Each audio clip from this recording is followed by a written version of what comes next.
নমস্কাৰ বন্ধু বান্ধৱীসকল, ডিজিটেল নগাঁও জুলিলৈ স্বাগতম জনাইছোঁ। যদি মোৰ চেনেলত নতুন আহিছে, স্ক্ৰীনত দিয়া ছাবস্ক্ৰাইব বাটনটো ক্লিক কৰি দিব। আজি ক'বলৈ লৈছোঁ খতিয়ান বহীটো আপোনালোকে কেনেকৈ লিখিব। প্ৰথমতে আপোনালোকে লিখি ল'ব সদস্যাৰ নাম। তো মই ইয়াত লিখি ল'লোঁ পূজা দাস।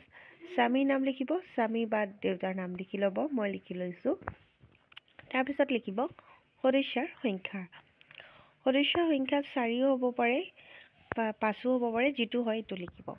তো প্ৰথমতে লিখিব তাৰিখ, পিছত লিখিব সভাৰ সংখ্যা, তাৰপিছত লিখিব ঋণৰ উদ্দেশ্য, পিছত লিখিব ঋণৰ পৰিমাণ, সুদৰ হাৰ, মূলধন, মুঠ টকা মানে সুদ আৰু মূলৰ মুঠ টকাটো, জৰিমনা, বাকী থকা মূলধন, বাকী থকা সুদ, সদস্যাৰ চহী আৰু সম্পাদিকা বা সভানেত্ৰী চহী কৰাব।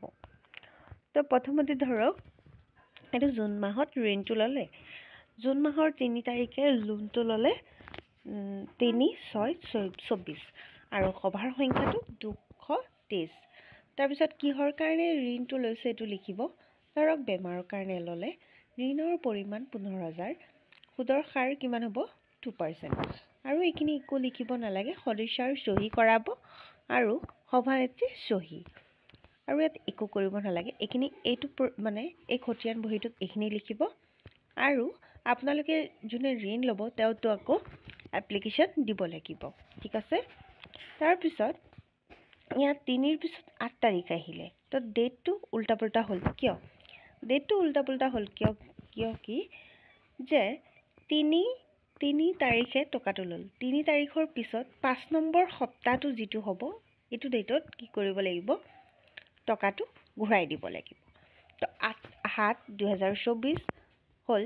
তাৰপিছত ঋণৰ পৰিমাণ 15,000, সুদৰ হাৰ 2%, তাৰপিছত মূলধন ঘূৰাই দিলে 2,000 টকা, আৰু 2 টকাকেই সুদ হ'লে 300 টকা সুদটো হ'ব।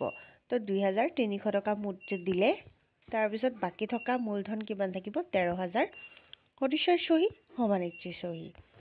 তাৰপিছত আকৌ 12/8/24 দিলে, কিমান আছিলে আকৌ বাকী থাকিব 13,000, 13,000ৰ 2%, 2,000 টকা ঘূৰাই দিলে, তো সুদটো দিলে কিমান টকা 260 টকা।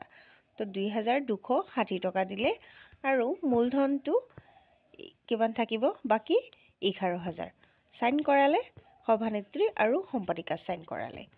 তাৰপিছত আকৌ ধৰক আকৌ নেক্সট মাহত কি হ'ল 16/9/2024, 11,000 বাকী আছিলে, 2%কে 2,000 টকা মূলধন দিলে, পিছত 2,220 টকা সুদটো দিলে, মানে 2,020 টকাটো মূলধন আৰু 220টো মানে সুদ দিলে।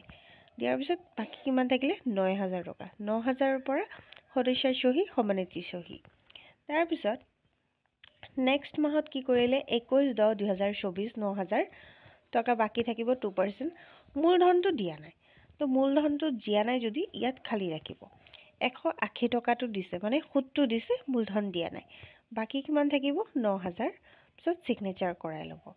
তাৰপিছত আকৌ 25/11/2024 ধৰক, তাৰপিছত মূলধন কিমান থাকিব 9,000, তাৰপিছত কিমান ঘূৰাই দিলে 2,000 টকা, আৰু কি কৰিলে সুদটো দিয়া নাই। তো সুদটো দিয়া নাই, সুদটো নিলিখিব, তো বাকী থাকিব 7,000, আৰু ইয়াত আছে ন বাকী থকা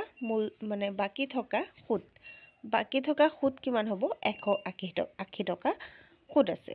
তাৰপিছত নেক্সট মাহত আপোনালোকে কি কৰিব, এই 7,000ৰ সুদটো ল'ব আৰু 180 টকাটো প্লাছ কৰি লৈ ল'ব লাগিব। বুজি পাইছে? এনেকৈ আপোনালোকৰ খতিয়ান বহীটো লিখিব লাগে। আশা কৰোঁ মোৰ ভিডিঅ'ৰ গোটেইখিনি কথা বুজি পাইছে। মোৰ ভিডিঅ'টো ভাল লাগিলে লাইক, কমেণ্ট, শ্বেয়াৰ কৰিব, চেনেলটো ছাবস্ক্ৰাইব কৰিব। ধন্যবাদ।